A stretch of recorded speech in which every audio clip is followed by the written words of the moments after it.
Good evening, everyone, and welcome to the Book Club of California's online and in-person program titled Presenting Jane, Showing and Sharing Jane Austen in the 21st Century. My name is Kevin Kosick, and I'm the Executive Director for the Book Club of California. It's my pleasure to welcome you all here and host the program this evening.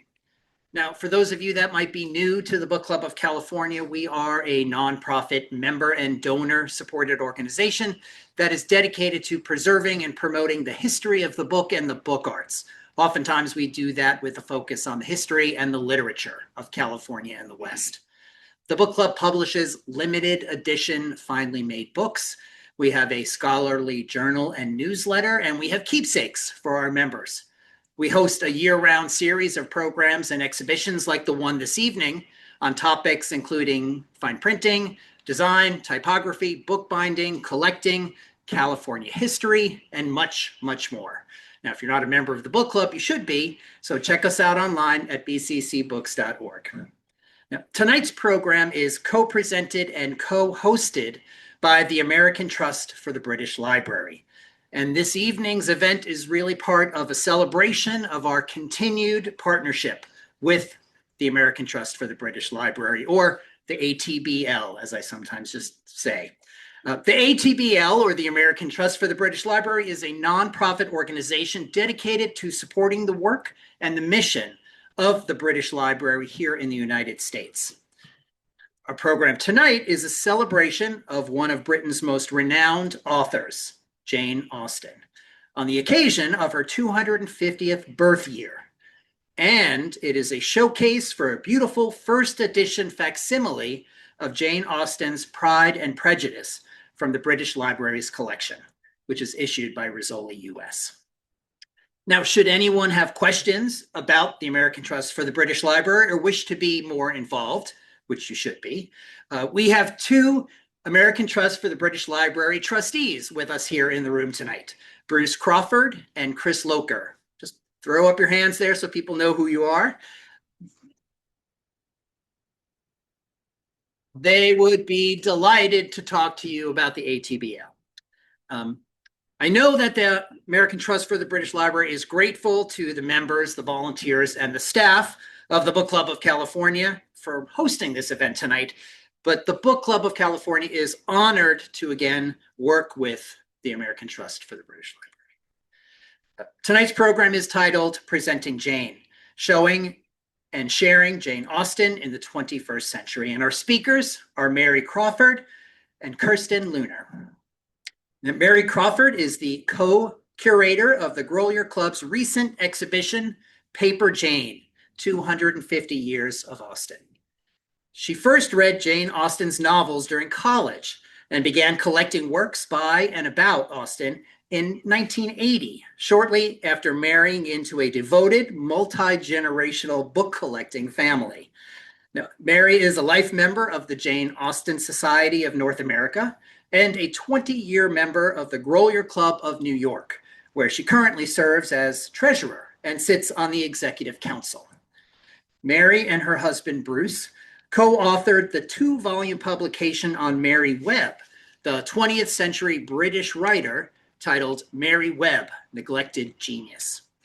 She recently retired as a senior vice president for Morgan Stanley, where she founded the Crawford Hogan Wang Group, a financial planning and portfolio management team serving Silicon Valley families. Kirsten Leuner is associate professor of English at Santa Clara University. She earned her PhD in Romantic era literature at the University of Colorado Boulder. Her research interests include British literature of the 18th century, digital humanities, women's writing and book history, media history, and romanticism.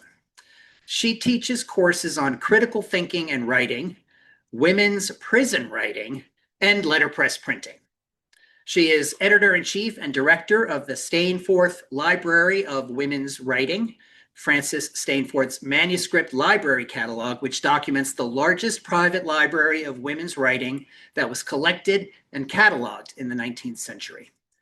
She is a series editor with Michelle Burnham of the Reeditions series with Lever Press, and a board member of the British Women Writers Association. Tonight, we have a two-part program with a little bit of technical finessing in between two parts there. So I'm going to come back up to help with that. But first, Mary will talk about the innovative Austen exhibition previously at the Grolier Club. And then Kirsten will give a guided tour of the British Library's first edition facsimile of Jane Austen's Pride and Prejudice.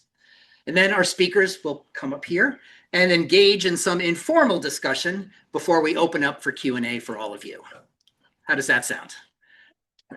Now, if you have any questions for our speakers, please hold them to the end. We'll do that in the Q&A. And if you're joining us on Zoom, you can use the chat and the Q&A functions in Zoom for your questions and your comments. I'll curate some stuff from there when we come back up here at the end. So now it's my great pleasure to introduce our first speaker, Mary Crawford.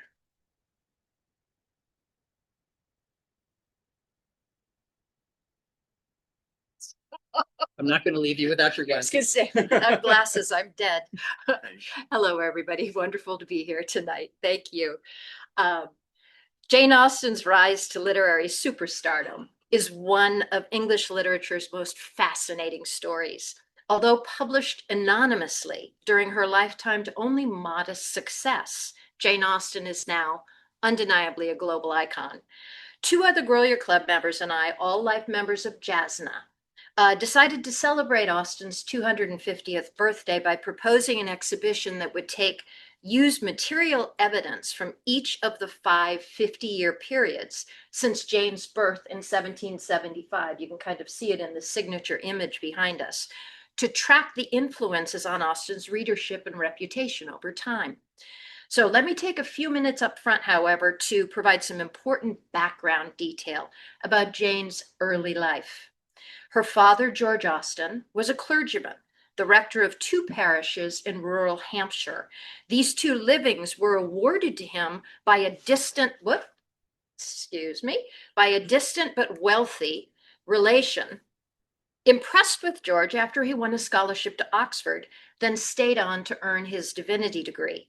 Young George then married up to Cassandra Lee, a woman whose uncle had been the master of Balliol College for the past 50 years. Jane was the 7th of 8 children born into this educated, affectionate, and literary family of 6 sons and 2 daughters. While the family was in no way rich, they were gentry, with income earned from farmlands attached to the rectory and from the agricultural tax that was supporting the parishes. George home-educated all his children, unusually including his 2 daughters, as he concentrated on preparing 2 of his eldest sons for entry into Oxford. The family entertained each other with readings, charades, acting, and poetry. Young Jane showed an early talent for writing and loved to read her creations aloud to her family. When Jane was only 11, her father gifted her 3 blank notebooks into which his daughter fair copied these early writings. Father wrote in the front of one of these notebooks, "Effusions of fancy by a very young lady, consisting of tales in a style entirely new." Jane's juvenilia, written into the notebooks between the ages of 11 and 17, were filled with tales of farce, burlesque, and black comedy. For the first 25 years of her life, Jane lived very happily with her parents and siblings in the Hampshire village of Steventon, where between the ages of 20 and 24, she completed first drafts of what would be 3 of her 6 novels. Father retired to Bath in 1801 when she was 26. Unmarried Jane and her older sister Cassandra had, by custom, to move out of the rectory with her family. Suddenly yanked from a quiet rural environment to bustling urbanity, Jane spent the next 8 years unhappy and unable to write. After her father's death, the Austen brothers contributed to their mother's and their sister's support so that they could move back to Hampshire.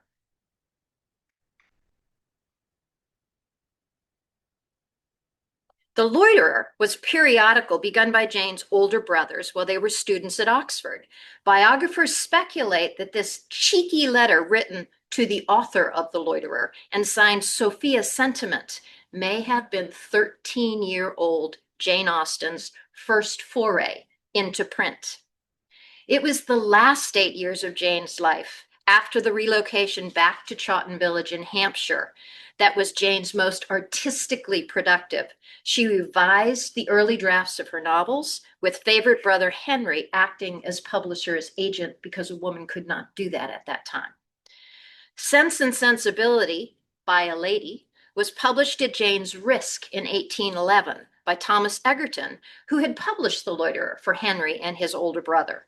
The novel sold briskly, was well received by its aristocratic readership, and earned Jane £140. Jane then sells the copyright for Pride and Prejudice outright to Egerton, for which he pays £110. He publishes it in 1813, again anonymously, not by a lady, but by the author of Sense and Sensibility. Jane opts to retain the copyright to Mansfield Park, her newly written third novel, published by Egerton in 1814. The 3-volume editions of S&S, P&P, and Mansfield Park are priced by Egerton at 15 shillings, more than the average weekly wage.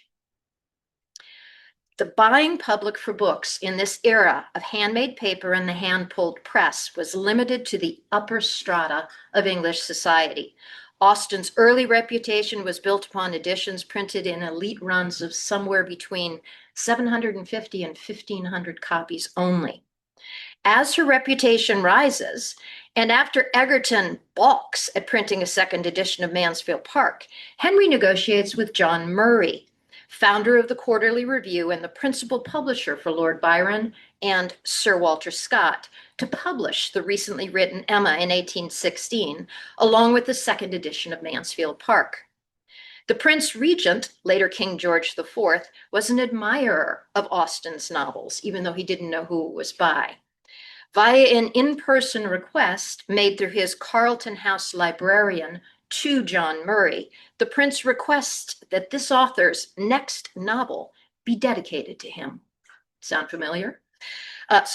Murray responds by raising the asking price of Emma to 21 shillings from 16, a golden guinea, the currency of aristocrats.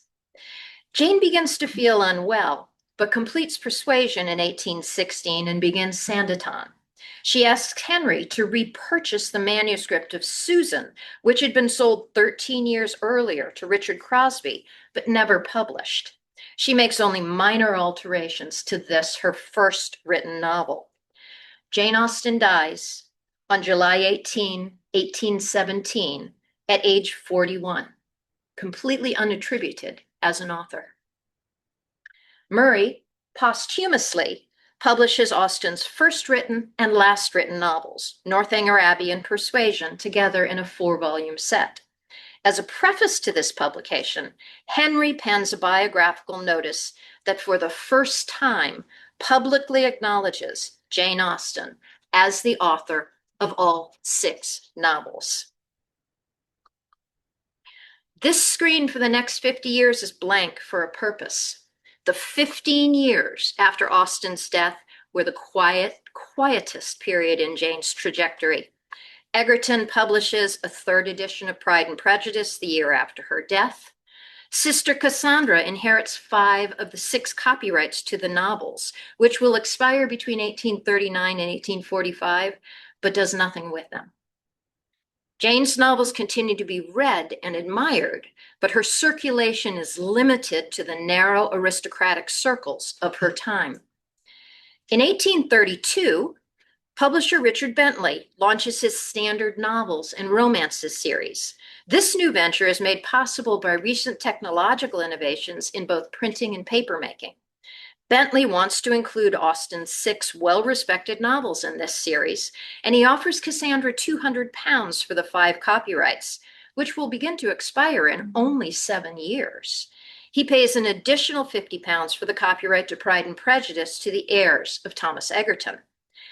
Bentley becomes the metaphorical prince who awakens the sleeping princess, offering each of Austen's 5 volumes at 6 shillings, less than 1/4 1/3 the cost that Murray had been charging.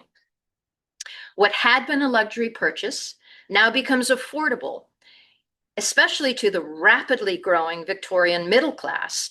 For more than half a century, it's Bentley's elegant and compact reprintings that broaden Austen's readership as literacy rates skyrocket in industrialized England. Carey and Lee of Philadelphia issue all of Austen's titles in America in 1832, where copyright law is not understood or not followed.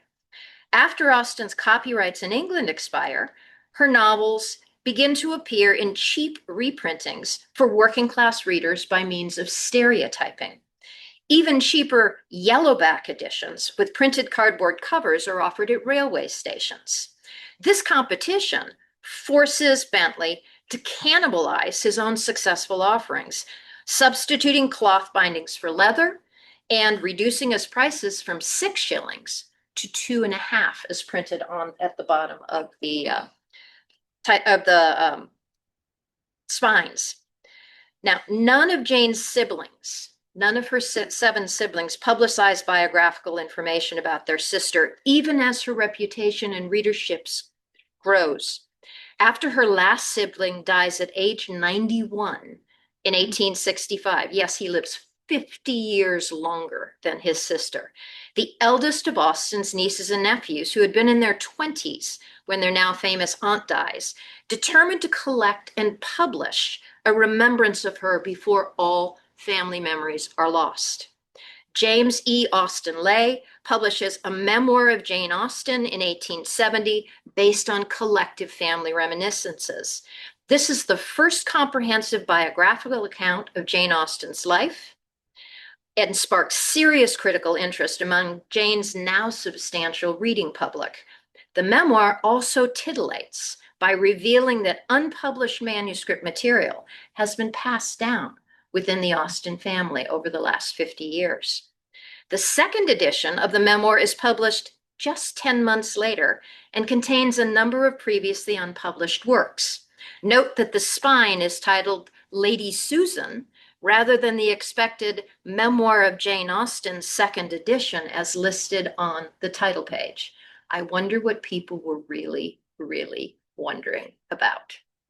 This expansion of the Austen canon is revelatory. Not only instead of having 6 novels only, do we have a real human being, but readers can now see Austen's creative development from childhood through her final illness, appreciate the wit and irreverence of her youthful writing, and witness her experimentation over time with many different writing styles. Building on the memoir's success, now we're starting 1875, the son and heir of Austen's favorite niece, Lady Fanny Nashville, publishes a trove of Jane Austen letters that Fanny had been unable to locate 15 years earlier when her cousins were seeking material for the memoir. The publication of the letters of Jane Austen exposes readers for the very first time to Austen's own voice. These 96 letters strip away the memoir's Victorian social veneer and expose a woman of penetrating social observation, intellectual audacity, and extraordinary wit. The publication of the memoir and letters by Austen's nieces and nephews elevate Jane Austen's literary reputation, as well as provide future scholars with foundational sources of material that are needed to fully appreciate Austen's contributions. Prices for Austen's novels that are produced in cheap paper wrappers with advertisements now drop as low as a penny. But at the same time, publishers are also now competing to produce lavishly illustrated multi-volume sets of her works. Austen's novels are sent to the trenches of World War I, reaching soldiers on active duty and in hospitals through programs like the American War Services Library. British charities send donated books to the front lines. Austen's books are prescribed therapeutically for soldiers recovering from war trauma, what we call PTSD today. Rudyard Kipling's 1924 short story, The Janeites, immortalizes this phenomenon, depicting World War I officers and soldiers who bond over their shared love of Austen novels, naming their artillery guns after her characters.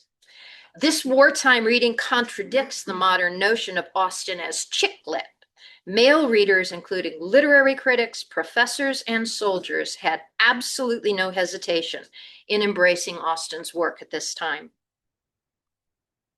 Duologues offered readers scenes from Austen novels that could be performed at home by two people, unlocking the thespian potential in Austen.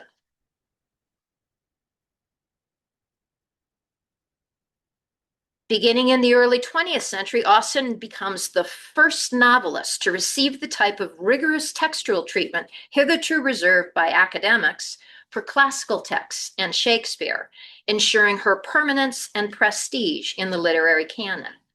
Plays follow, many by well-known authors of the time. Austen comes to the stage. Helen Jerome's Pride and Prejudice opens on Broadway in 1935 and transfers to the London West End in 1936. This mega hit, estimated to have been seen by more than 1 million people worldwide, establishes Austen as prime material for mass entertainment. After London's West End comes Hollywood. The screen adaptation of Pride and Prejudice, starring Greer Garson and Laurence Olivier, takes the world by storm in 1940. The emphatic comedy of this film belies its serious purpose as war propaganda. The motion picture upholds the idyll of an innocent and beloved England at a time when Americans are debating whether to join in the fight against Adolf Hitler. During World War II, the logistics of soldiers' readings shifts. Heavy shipments of donated books during World War I give way to the Penguin Force's book clubs, lightweight paperbacks that are specifically designed to fit in the pockets of a Tommy's uniform. Hundreds of thousands of soldiers read Austen's novels during some of the most traumatic experiences of their lives. Many return home with an attachment to her work, enlarging her literary standing and her familiarity in popular culture. The Jane Austen Society is founded in 1940. Following an appeal by the Society, Thomas Edward Carpenter, a solicitor from London, acquires the Chawton cottage that Austen resided in for the last 8 years of her life for £3,000 and founds a museum in honor of his son, Lieutenant Philip Carpenter, who had died in action in 1944. That museum opens to the public in 1949. Now, Pride and Prejudice with Greer Garson and Laurence Olivier may have introduced Austen to cinema audiences in 1940, but the real watershed moment, pun intended, comes in 1995 with Andrew Davies' BBC television miniseries adaptation of Pride and Prejudice starring Colin Firth and Jennifer Ely. Andrew Davies completely invented Darcy in a wet shirt scene, genders Austen's audience females. An explosion of lavish Regency-era costume dramas follow over the ensuing years, leading to feverish Austen mania. These subsequent film and television adaptations dramatically expand Austen's audience beyond readers. These works range from faithful adaptations to wild reimaginings like Clueless, Bridget Jones' Diary, Pride and Prejudice and Zombies, Lost in Austen, the Jane Austen Book Club. I can go on and on. Countless plays and adaptations now draw on Austen's work, keeping her in constant cultural circulation. Throughout the English-speaking world, local Shakespearean companies begin to regularly pair offerings from the Bard with Jane during their production seasons. From the serious to the tongue-in-cheek, Austen has recently inspired hosts of new stories and formats that take her characters in very unexpected directions. Today, Austen supports entire subgenres of creative reworkings, baby-lit and young adult biographies, Regency role-playing fantasy games, hit the market, as do graphic novels and comics that attract young 21st century readers and keep Austen's persona in circulation. Characters from Jane Austen's novels have appeared on Royal Mail stamps twice, first in 1975 to mark the bicentennial of her birth, and again in 2013 to celebrate the 200th anniversary of the publication of Pride and Prejudice. In 2013, Jane Austen replaces Charles Darwin on the 10-pound note. So ends our 2-century trajectory from an anonymous woman author of 4 published novels, dying in 1817 at age 41, to today's globally recognized superstar. I think you can agree with me that Jane is big. Clearly, she is also not slowing down. Austen is part of the canon, recognized as a sophisticated literary artist and a keen cultural commentator. Like Shakespeare, Austen's themes are universal. Her concerns about marriage, money, manners, social mobility, and navigating limited options with intelligence and grace are easily adapted to different timeframes and geographies. Maybe it's Austen's complexity and ambiguity that have allowed her to remain endlessly reinterpretable, which may actually be the ultimate source of her continuing and enduring appeal. Thank you.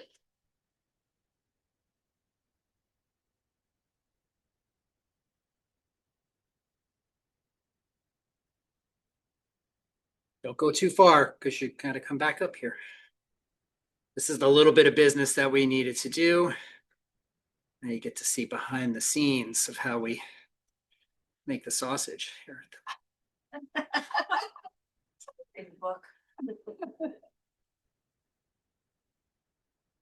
Okay, I think we're good. Next up, you have a whole slide here. Everything came finished from her pen. Kirsten, Leuner.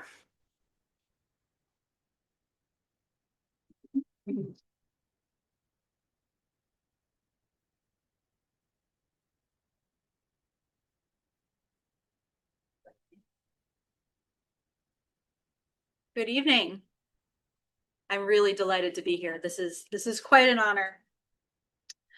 Okay, so to begin, if you would indulge me, close your eyes and try to imagine a time when the reading public didn't know who wrote Pride and Prejudice, Sense and Sensibility, Emma, or Mansfield Park. Austen was unknown to the general reading public, to echo what Mary has already told us, as a novelist during her lifetime, because none of the 4 novels she published carried her name on the title page or anywhere within the book. Her name was first printed on her work in 1818, just a few months after her death, when John Murray published Northanger Abbey and Persuasion for the first time together in a single volume. In this very first commemorative publication, so soon after Austen's passing, Murray included a biographical notice that many attribute to Austen's brother Henry, that discloses her identity and quotes from her letters. The siblings were always corresponding. Henry writes about his beloved sister Jane that the quality of her letter writing was, quote, in all respects the same as that of her novels. Everything came finished from her pen, for on all subjects she had ideas as clear as her expressions were well chosen.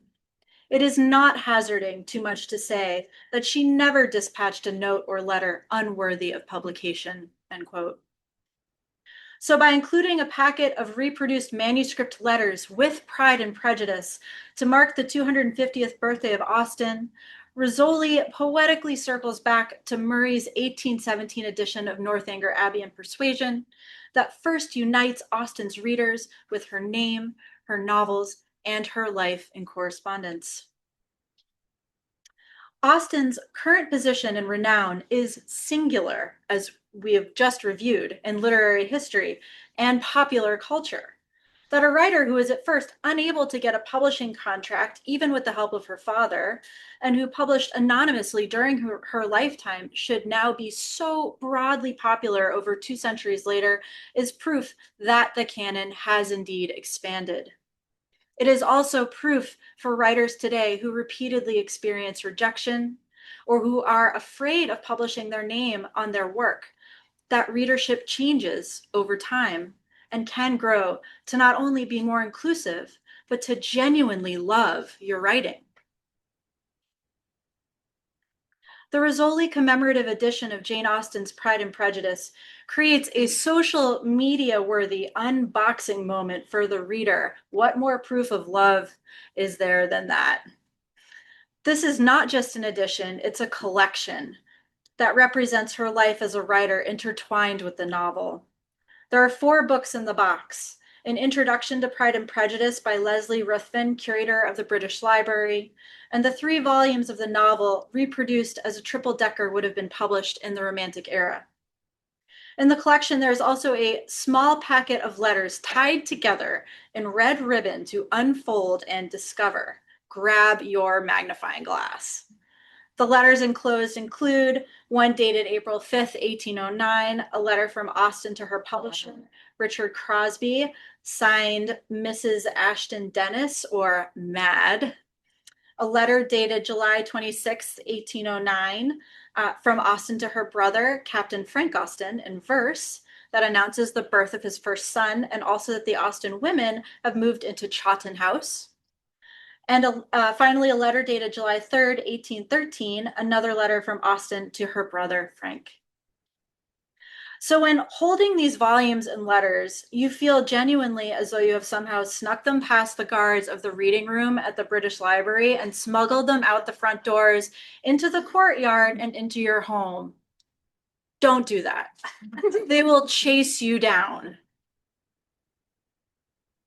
But truly, the paste paper design on the cover of the edition, and the edition that I'm talking about right now is the one in the upper left-hand corner, has a is a replica of the cover of the first edition that is at the British Library. So cool. It has sort of a woodsy feel to it. Note that the British Library's actual copy was rebound by a prior owner in half-calf leather with a green leather spine label and blue paste papers. It did not look like this when the publisher first released the book. Instead, when the publisher released it, it had a cheap white paper spine and blue-gray paper boards. Doesn't sound very attractive. But that was kind of on purpose because readers in the early 1800s would have enjoyed buying this unadorned book and then sort of decking it out and personalizing it with covers to match their own style and their library. So here on this slide, you can see examples of all these rebound first editions that book owners have made to suit the style of their own books in their library. Just after the end sheets, you'll find the book plate of the prior owner, Sir Thomas Franklin Lewis, with his family crest motto, Expertus Fidelum, which means something like trusted expert. You'll see the British Library shelf mark in pencil, a half title page, and finally the title page with publication information, or what is technically called the imprint. Now, all of the book history nerds in the room and in the Zoom room, we all live for imprints because they give us the clues as to where, when, how a book was made and by whom, and who sold it.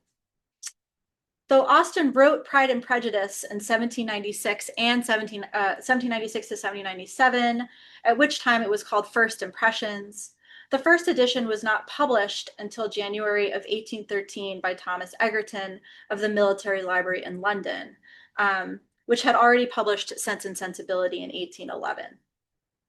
The facing verso that you'll see carries the green British Museum ownership stamp with the date December 13, 1952, which is the date the British Library acquired this historic copy. Sidebar, I learned that you also can learn when the British Library or the British Museum acquired by the color of the stamp. So the stamp color also has special meaning time-wise. And at the very bottom of the imprint, It says that volume 1 was printed by C. Roworth. And you might assume that all 3 volumes of the first edition would have been printed by the same printer, but that's not at all the case. You have to look at each volume, and you'll learn that volumes 2 and volume 3 were in fact printed by G. Sidney. So, it is a truth universally acknowledged that the print quality of the first edition of Pride and Prejudice is quite poor.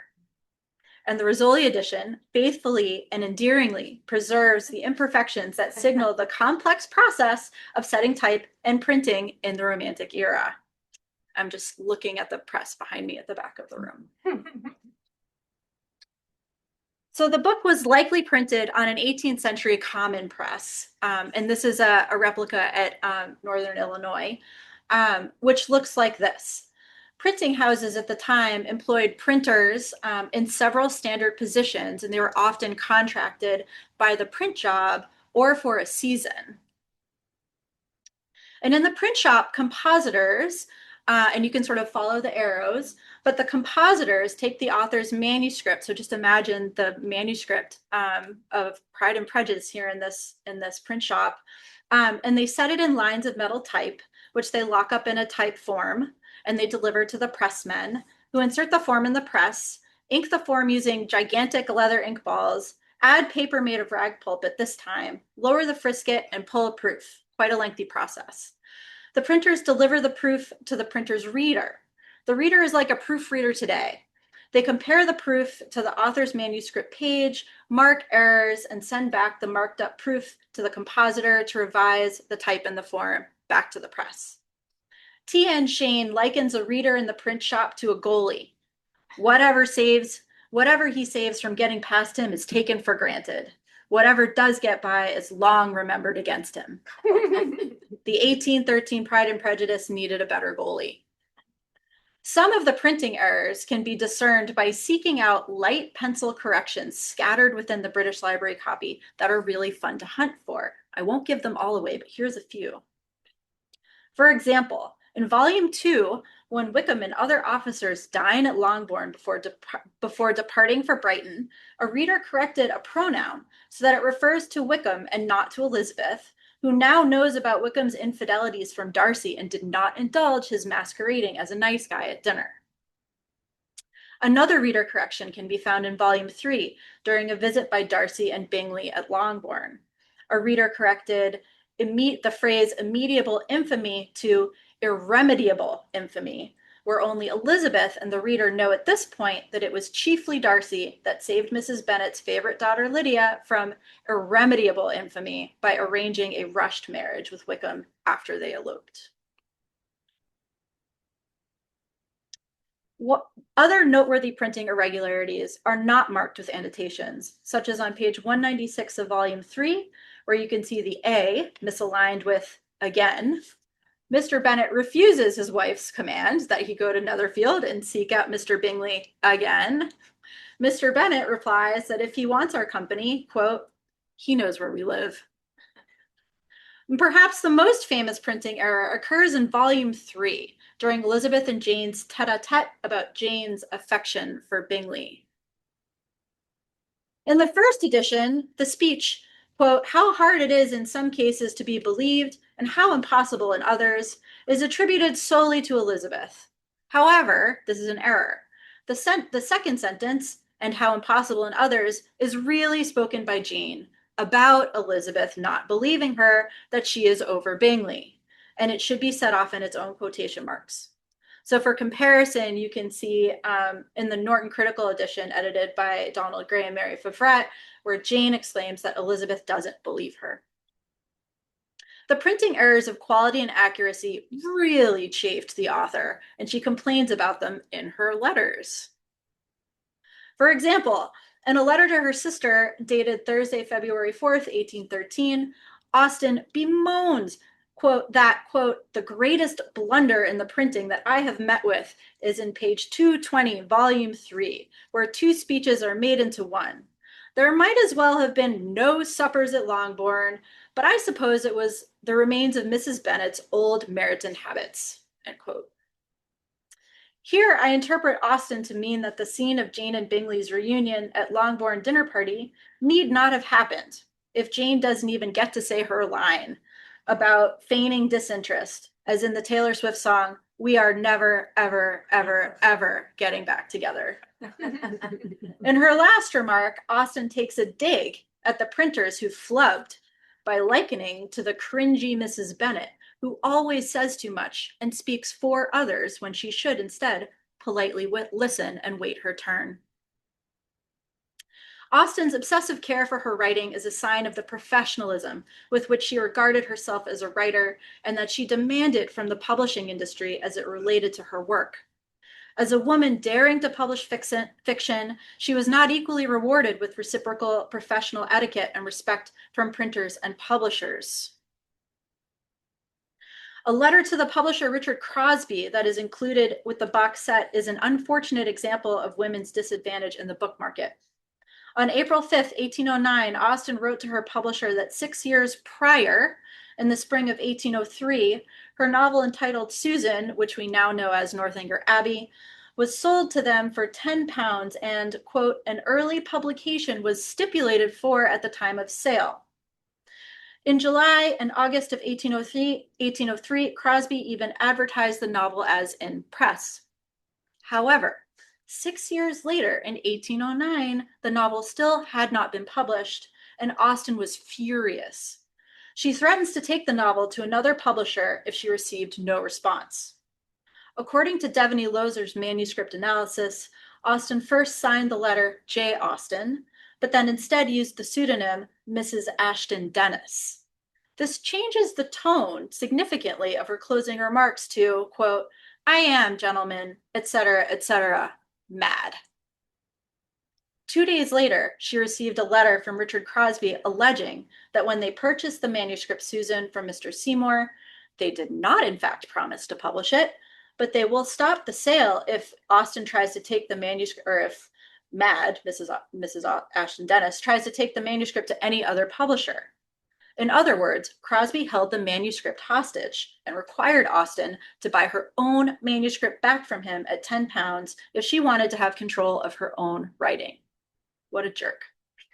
But this letter is an important reminder to us today of how far Austen has come in terms of publishers' esteem. Critic E.J. Cleary argues that Romantic era women writers who published for money were members of the precariat, a group marginalized both in class and gender, such that they were vulnerable to the whims of the marketplace and disempowered both personally and professionally. Austen certainly fell into this category. Her first attempts to publish Pride and Prejudice and Northanger Abbey had failed. Her father, George Austen, as we learned, had taken her manuscript for first impressions to Cadell and Davies in 1797, and it was rejected. We just reviewed, at first, obviously not forever, but at first it was rejected.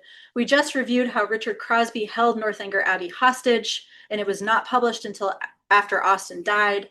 Further, the money that she made from her book sales mattered greatly to her, and her family suffered various financial troubles.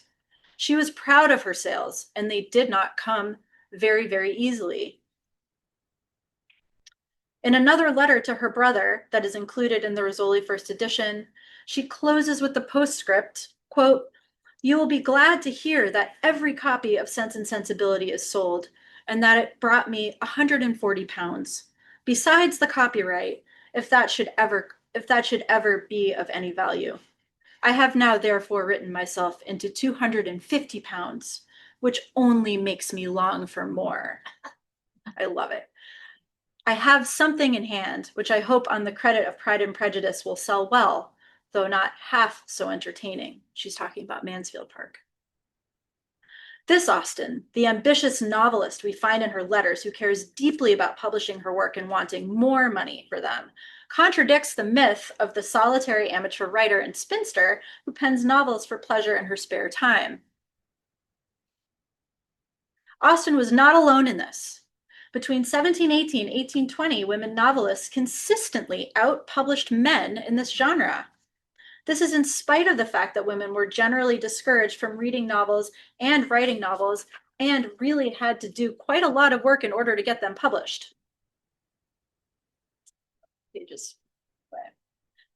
Therefore, to celebrate Austen at 250, we are doing together, and many more scholars abroad and readers, we are doing the feminist archival work of recollecting her as the professional writer and the woman and the author that she was of some of the most famous titles published in English, and as a wildly successful representative of a surge of women writers, some known, thousands of whom may one day be known through recovery scholarship. Thank you.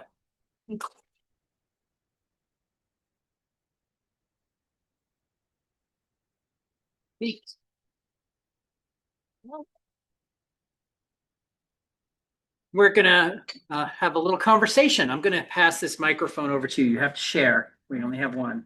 I'm sure you can do that. And I'm gonna adjust the camera so people on Zoom can see you. So go at it.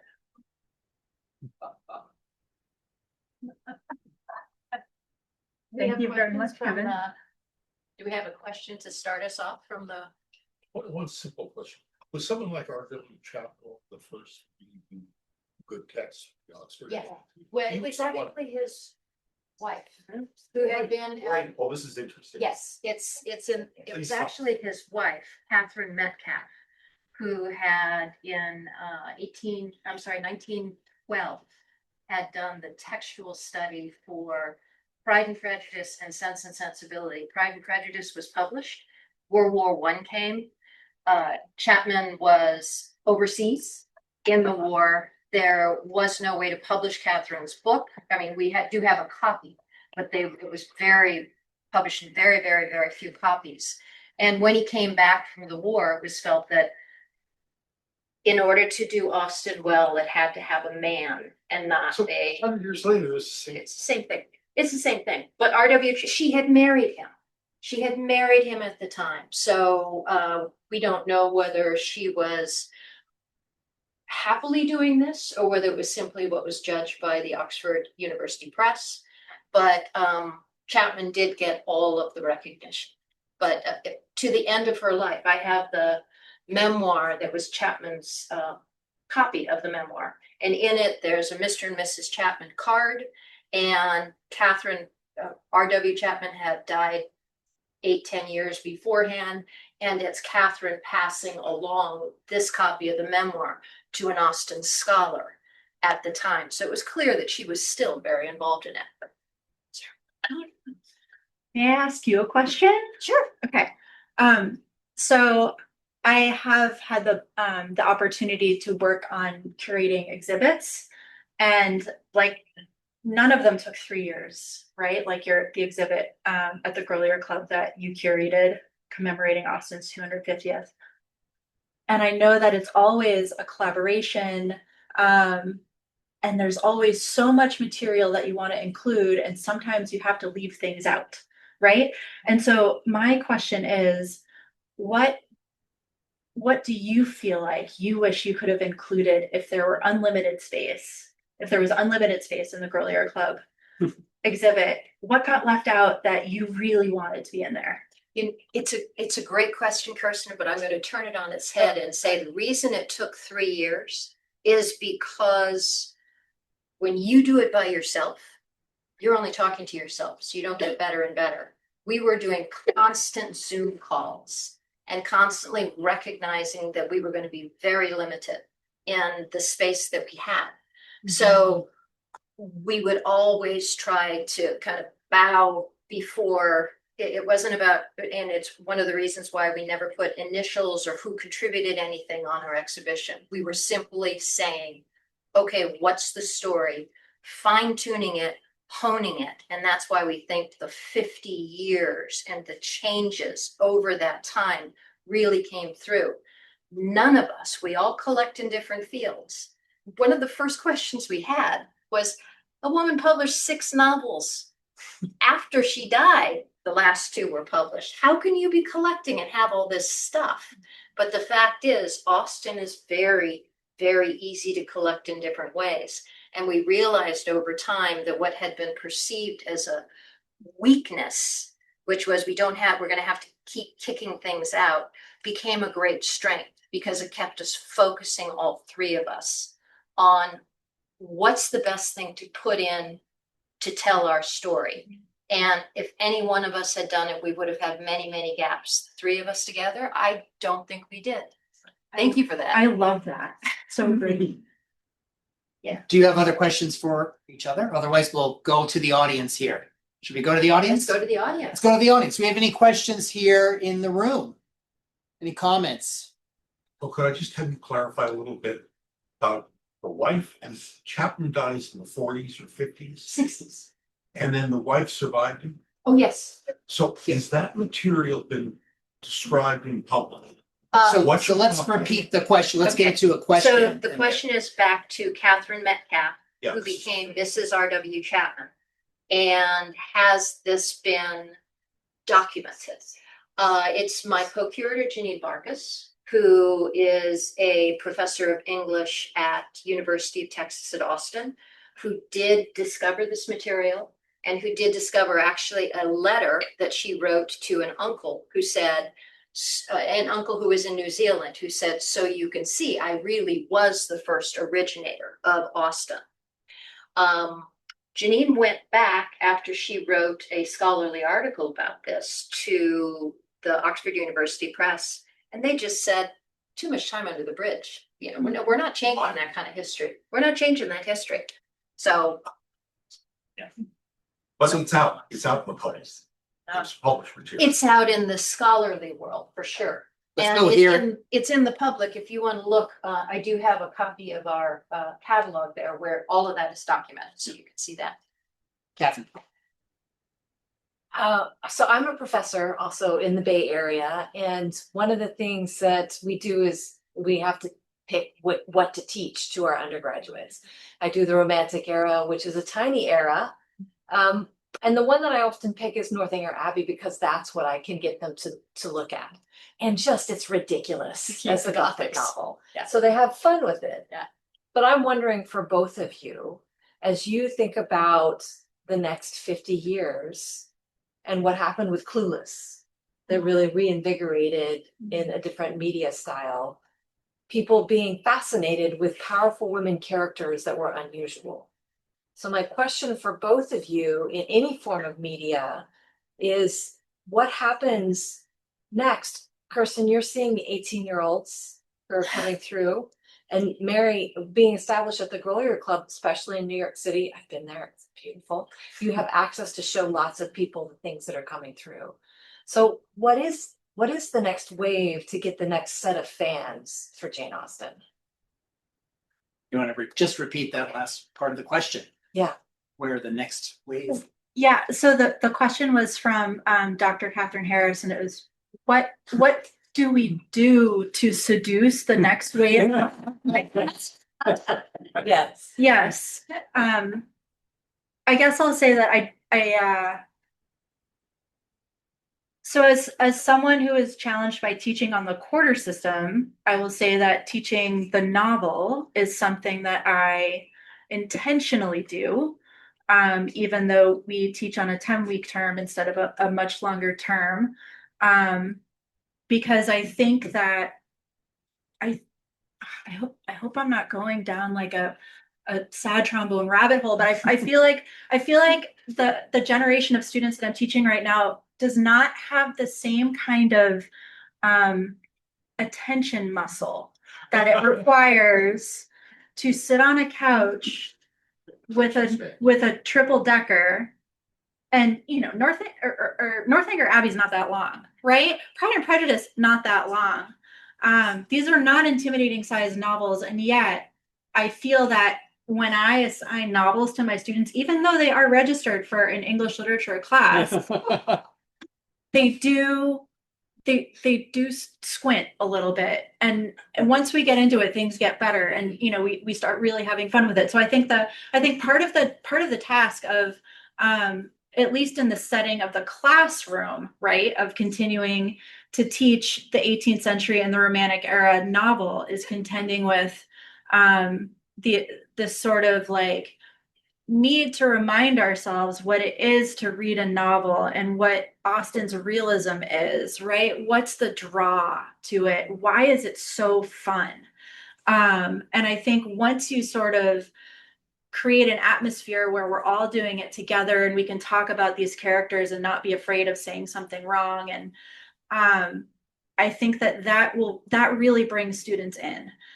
I guess what I'm saying is I don't think we need to invent something new, right? We just need to keep doing it. And one of the things that I love so much about Pride and Prejudice is that it's a novel about rereading, and it's a novel that we all love to reread. And every time you reread it, you see something new, or you laugh at something different, or you snark at something different.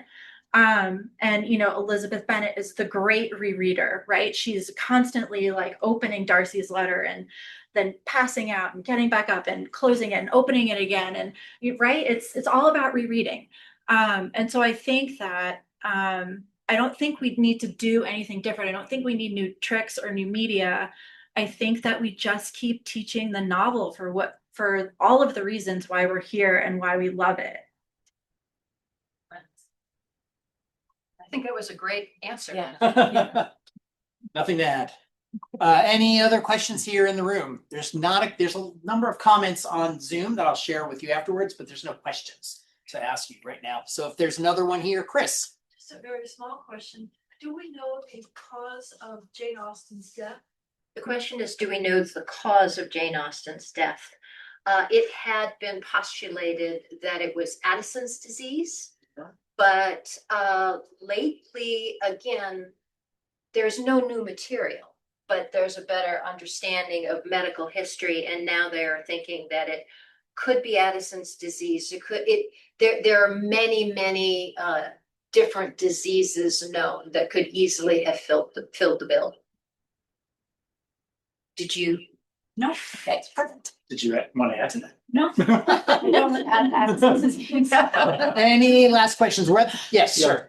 You mentioned Jane Austen was very unhappy for 8 years, I think, with her father. I just wanted to was that in Bath? It was Because of the hustle and bustle of the city. Yeah, so the question was, I had mentioned that Jane Austen for 8 long years was very unhappy, unable to write. It was both being pulled suddenly. She and her sister Cassandra were away. Their brothers. Here's one thing that's really has to be understood. If you have 6 brothers and 2 daughters who were unmarried, when your brothers, especially because the eldest is 10 years older than Jane Austen, when they marry and start having children, the unmarried daughters are expected to go and support their sisters-in-law and the other family, etc. Jane Austen's 4 of the 6 had kids. They were prodigious. They had 33 kids. Okay, so Jane and Sandra were constantly going and supporting in different places. Thank goodness they didn't write letters to each other when they were near each other. They wrote letters when they were separated. So in some ways, maybe that's good.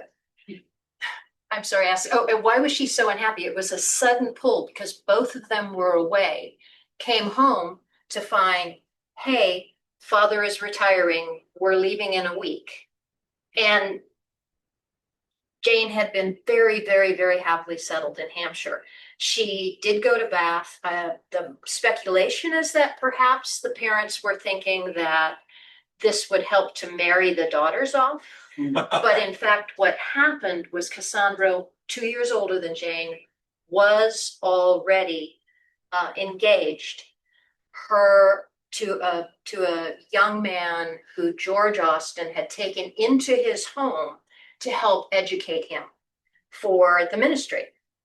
And they became engaged. They did not have enough money to marry. Clerics don't tend to have a lot of money. So he engaged on a ship to the West Indies with a relative of his to act as chaplain. Before he left, he was smart enough, his name was Tom Fowle, before he left, he was smart enough to take out an insurance policy on himself for £1,000 and went to Cassandra and said, look, I've done this. She said, but you don't need to do that. You'll come back. Of course you'll come back.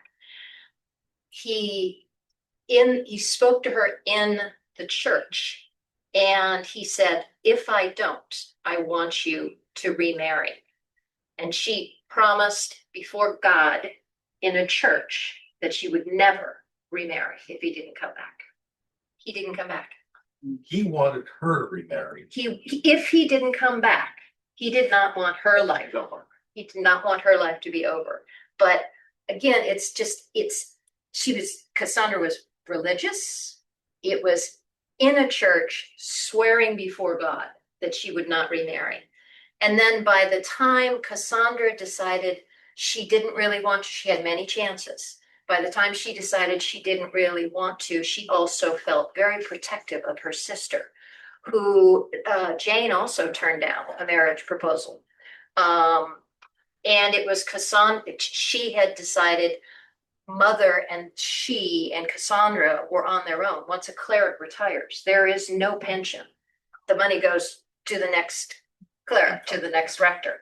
So she had accepted a marriage proposal from a gentleman in Hampshire whose two sisters were unmarried, who were good friends of theirs. And she just thought, look, I can provide for. And it was Cassandra who probably, it was only overnight, she accepted. And the next morning she had changed her mind and they hurried their way out of there. But it was probably Cassandra who said, I'm not sure that writing is going to work when you have other little big withers around and running around and you'll have other things. So just think about it. And I think then that the two sisters just decided to support each other in that way as a unit. That's way too long. Yeah, we'll do one last question. It's just a comment that PBS had the documentary Yes. about Cassandra, and it fills in a lot of those details, like flashbacks, Cassandra's story about Jane. It's really good to watch. I think if you have a passport, you can still watch it. It is very good to watch. The other thing is for me, if I'm thinking what's going to happen in the next 50 years, it will probably be a re-questioning of Cassandra's role. She has, with very limited evidence, the memoirs that were written, remember they were written 50 years after Jane Austen died. One niece was very good, was the executress for Cassandra. And it was Cassandra who said, I'm going to go through my things and put things aside for the favorite nieces and nephews, and the others I'm going to burn. There's now, but it's the whole letter and the whole remembrances has to be rethought, because where people are coming forward and saying there were thousands of letters, that comes out of complete spun dust. There's nothing that says there were thousands of letters. And as one of 7 kids in my family, I mean, if I were constantly separated and I were watching all sorts of babies all the time, if I were writing a letter and trying to give something to remember a favorite aunt, it would not be a letter where that aunt might have been saying, oh my gosh, they were horrible to them. You know, it's very likely that some of those didn't pass, but I do not believe that there was a lot of just wholesale destruction and destroying. And I think that scholars are going to have to go back, because it was just plain telephone. Yeah. One person said it, so other people said it, it got bigger and bigger and bigger, and now it's thousands of letters. And I think that that is going to be unwound in the scholarly community over time to say, go back to the source and tell me where you got this. Let's say a little bit about the facsimile and its availability. Please. As we wind up, because we're at the top of the hour. Okay. And I think we found out today that the facsimile may be almost sold out or available at very limited retailers. There is one retailer in Southern California that still has copies. We have information on that retailer and a QR code that you can contact them to acquire the facsimile edition that you were introduced to tonight. So we'll share that with you, and then you'll be able to get a copy for yourself. Yeah. Please join me in thanking our speakers. We can wrap up. both Mary Crawford and Kirsten Leuner. And to the American Trust for the British Library, thank you again for your partnership and for helping us with this program this evening. And thank you all for joining us here in the club rooms and on Zoom. We hope to see you at another book club program in the future. Have a wonderful night. Please come up and talk to our speakers before you leave. But again, so hope to see you soon here at the book club. Thank you. Thank you.